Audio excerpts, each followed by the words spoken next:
So hi guys, welcome back again to my YouTube channel. Again, this is Devon the Great. And for today's video, tayo ay magba-vlog sa kapaligiran ng Daraitan, Tanay Rizal para makita natin kung ano ang progress. So, right now, nalalapit na kasi ang tagulan. So yun nga, mag-iiba na yung ating way ng sistema dahil yung mga kubo natin is kailangan na nilang alisin dahil mag-i-start na ngayon tagulan. So, for now, video tayo. Tingnan natin kung ano yung kalagayan ng Daraitan. So, tara, bye-bye tayo dito sa tabing ilog. Dito tayo mabaybay.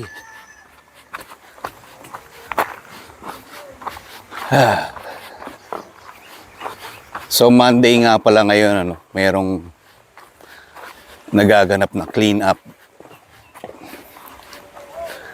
Yan yung mga makakasalubong nating taong yan.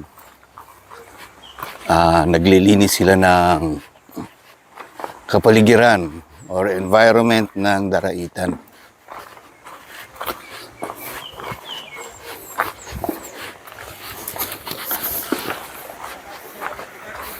Ito naman mga taong nakikita nyo na to. Yan yung mga grupo ng mga water tubing group na kung saan inaayos nila yung ilog para sa pagdadaanan naman ng kanilang water tubing. And iyan ay ginagawa nila yan for the sake of tourism. Aray, kumuntik pa ako madulas.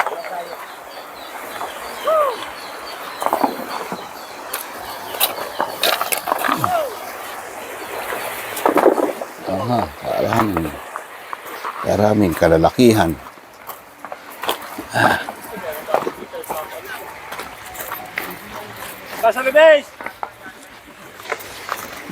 Okay. Mga group of water tubing ito.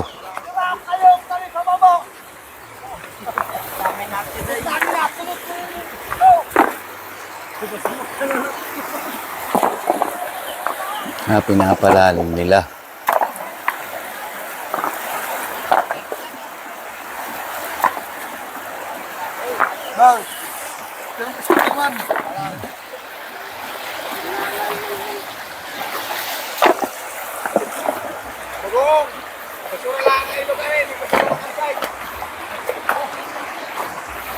Marami naghahakot, oh. Mga basu-basura.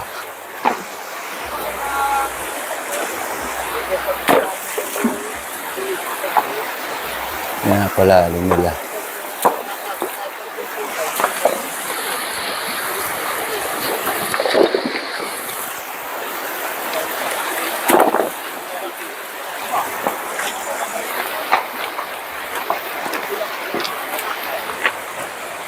So yung nakikita nyong activity nila, yan yung ginagawa nila nga every weekend, I think. Yan ay para palalimin yung ilog at para pagdaanan ng water tubing. Alam mo yun yung mga salbabida na umiikot dyan, yung mga magkakarugtong na salbabida. Kasi dinadala pa nila yan hanggang doon sa may Daraitan. Sa may Tinipak. So, yung iba namang grupo is nagkakalkal ng mga basura, yung mga naiwan ng mga tourist, like yung mga bote ng C2 or any plastic na meron, chichirya, ganyan. So lahat yan part ng kanilang cleanup. Ano kuya, nakarami ka na?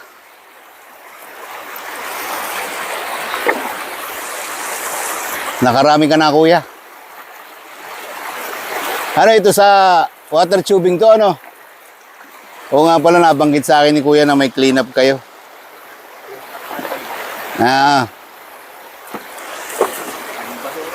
Dahil basura ni.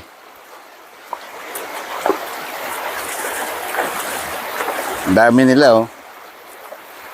Diba?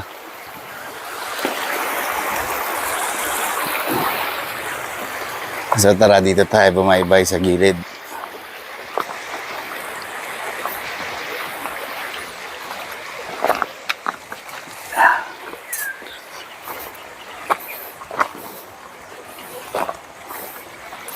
Halos karamihan ng mga naliligo dito sa Daraitan, sa area na to, dito yung may pinakamarami.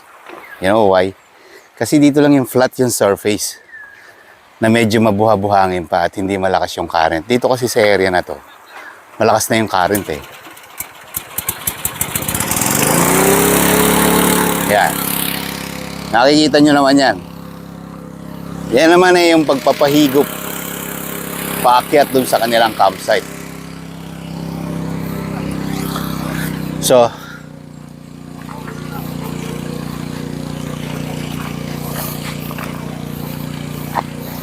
maganda talaga dito sa Daraitan kasi nga purely malinis yung ilog. At talagang maraming pumapasyal na turista dito.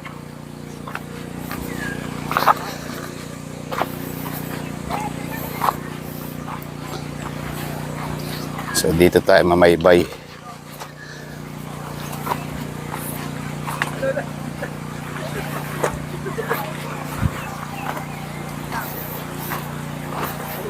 Ang linaw oh. And medyo malalim yung part.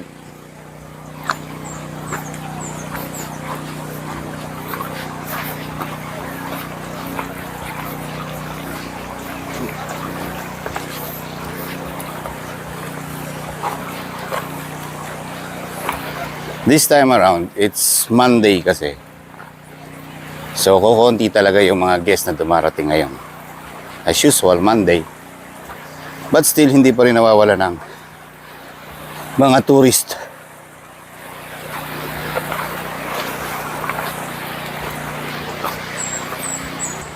Yun lang, talagang pag babaybay ka dito sa batuhan, expect mo na hindi pantay-pantay ang lakad mo. And kailangan dito, medyo makapal yung tsinelas na gamit mo. So, dito sa part na to, even hanggang dito, punong-puno yan pag summer.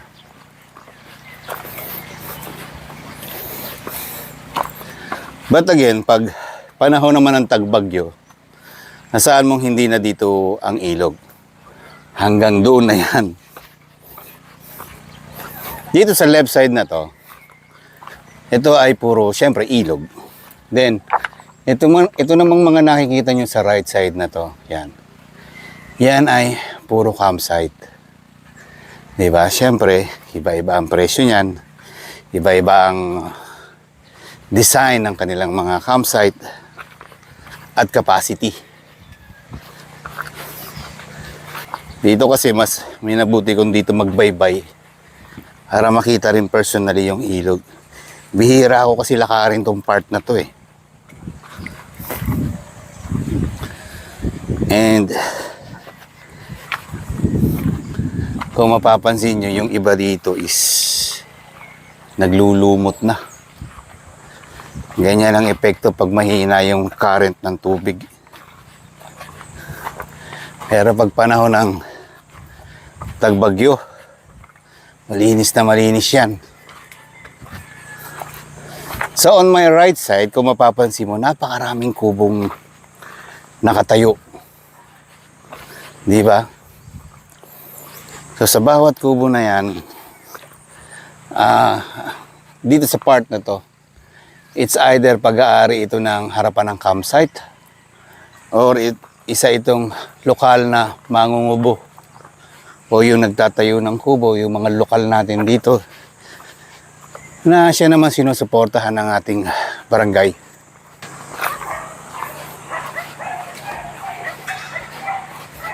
And kung hindi ako nagkakamali, ang mga rate dito is nasa 1,500, 800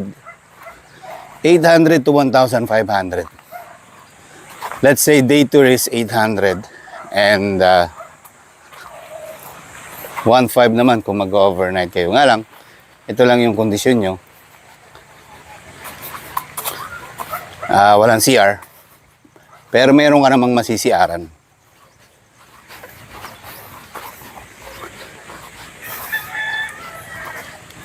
But again, pag panahon ng tagbagyo, required talaga yan na tanggalin to lahat.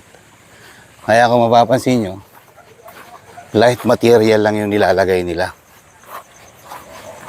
Basic, mga pawid, plywood, kawayan. So, yun.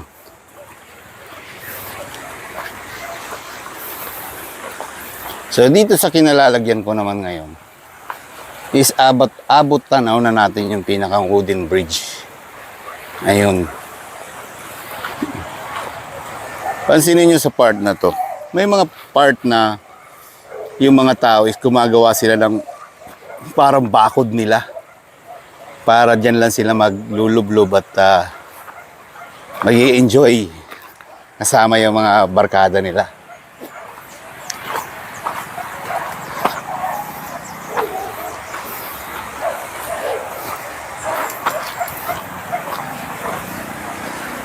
So ayun ito na yung pinakang tulay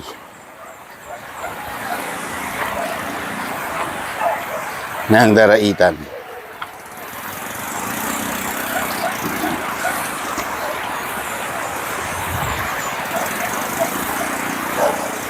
Uy, pero again, malapit ng tanggalin yan at malapit ng mawala yung tulay. Pagsapit ng July, katapusan, babaklasin na nila yan at balik na naman ulit tayo sa lumang tradisyon. Iyon ay ang pagbabalsa.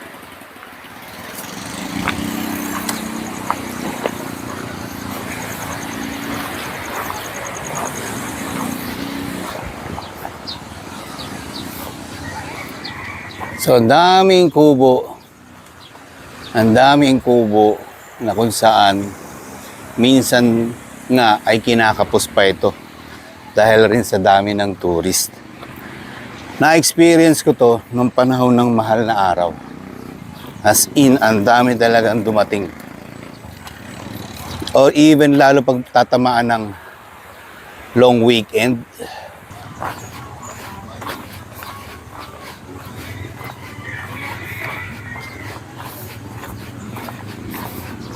So again, dito yung hangganan ng bridge, wooden bridge, or river crossing.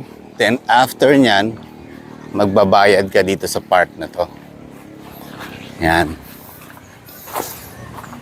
What I know is pag sasakyan is 4 wheels is 100. Back and forth na yon.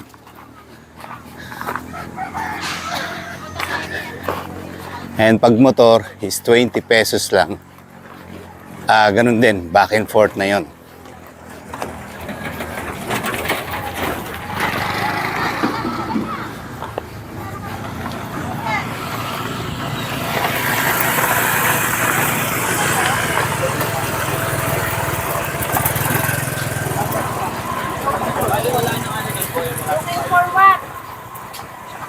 Ano hinahanap mo?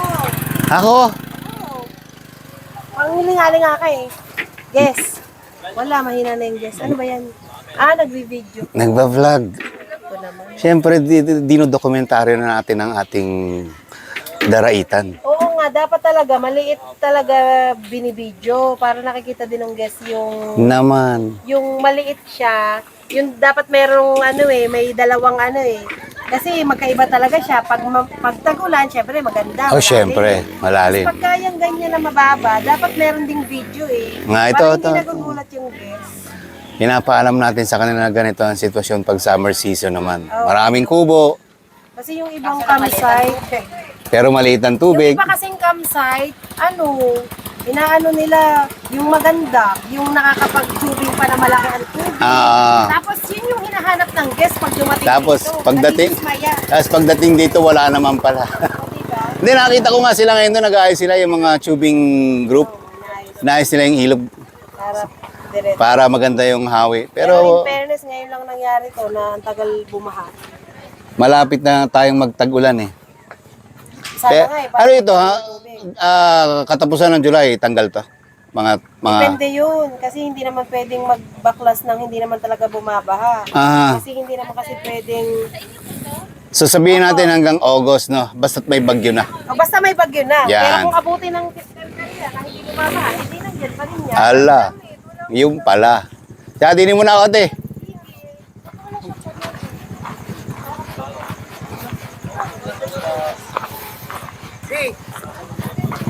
So, yun, pabalik na nga tayo sa ating campsite. And, narinig nyo naman yung sabi doon. Oh, by the way,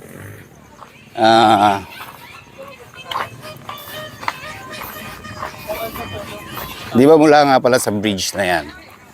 Yan, sa bridge na yan. Siyempre, magbabayad kayo sa toll fee. Kung mapunta kayo sa campsite, then dito na agad kayo pupunta. Dito na agad kayo liliko. Papunta doon sa ating campsite, sa Ambrosio River Camp. So, again, dito explain ko lang na passable naman ito ng kahit anong sasakyan. Kasi meron naman tayong pathway na dadaanan.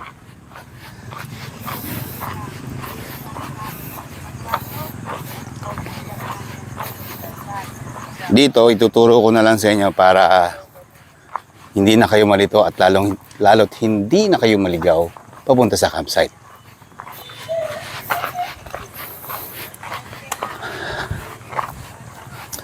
Kung mapapansin nyo sa kaliwa, yan, nandiyan dyan na lahat ng mga campsite na siyempre iba't iba ang disenyo, iba't iba ang, I think it's Fogwart yata ito.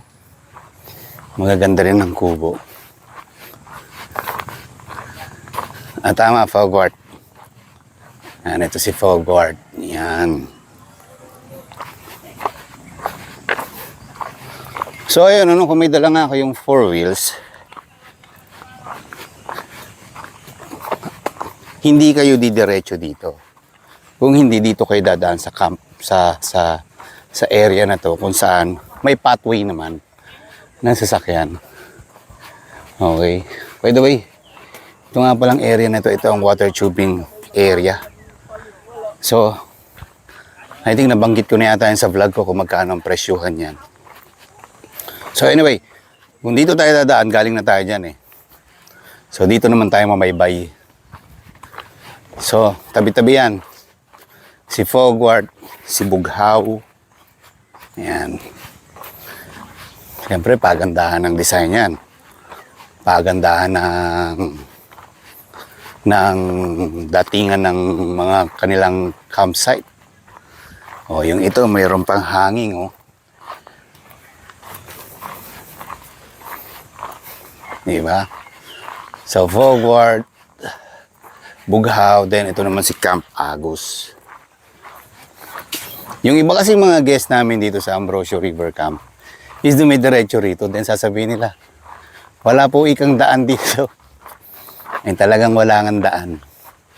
Kasi nandito po yung pinakandaanan. So ayun, bababa tayo rito.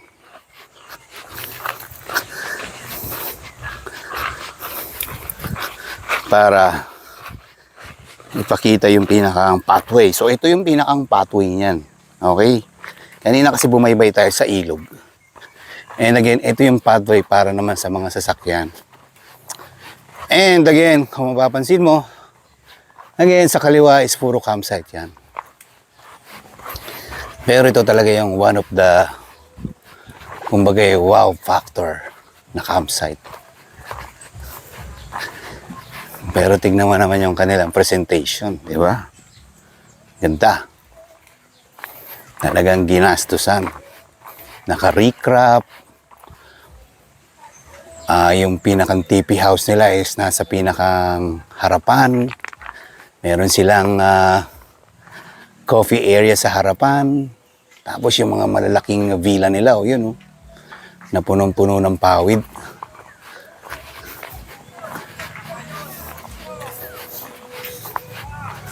So, yan naman si Nature Scape. Ganda, di ba? Pero syempre, hindi papatalo dyan si Ambrosio. Hindi nga lang ganyan kabongga.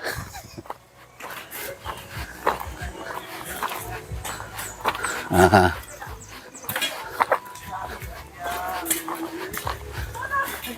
Ito mga kakilala ko to.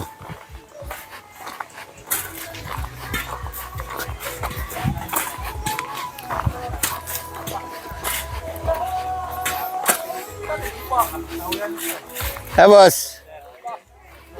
Busy ah. Ano yan? Madagdag uli kay recrap? Okay. Wala ng tubig ay. Pinakalala. Parang si ano eh. Wala. Di sila statham. Aray, nagbablog ako eh. Siya, sige. Ano bang pangalan nito kay Boss Joel? GM wins. Ha? GM wins. JM Wins. 24. Kita mo, ang ganda rin. Ang taas ang recrap. Aba. So, anyway, mabalik nga tayo sa usapan. So, JM Wins yung pinakang, we can say, campsite dito. Kasi ito, campsite pa rin naman to. Pag-aari pa rin ng iisang may-ari lang. Okay? So, sa hindi naman kalayuan, is nandito na yung ating campsite. Which is yung Ambrosio River Camp. So, mula sa Camp Ambrosio, ang susunod niyan is Camp Moto na siyang kilala rin. At marami rin itong mga parokyano at local or even mga foreigner guest.